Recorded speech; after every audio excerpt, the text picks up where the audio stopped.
أعوذ بالله من الشيطان الرجيم بسم الله الرحمن الرحيم طه ما أنزلنا عليك القرآن لتشقى إلا تذكرة لمن يخشى صدق الله العظيم.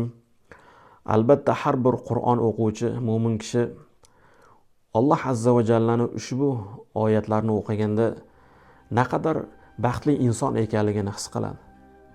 Alloh azza va jalla ushbu oyatida aytadi: Ey Muhammad sallallohu alayhi va sallam, biz sizga ushbu Qur'onni baxtsiz bo'lishligingiz uchun nozil qilganimiz yo'q.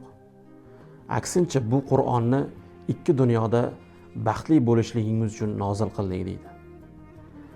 Inson qanchalik Qur'on bilan birga bo'lsa, Qur'onga yaqin bo'lsa baxtlidir. Qanchalik Qur'ondan uzoq bo'lsa, u baxtsizdir.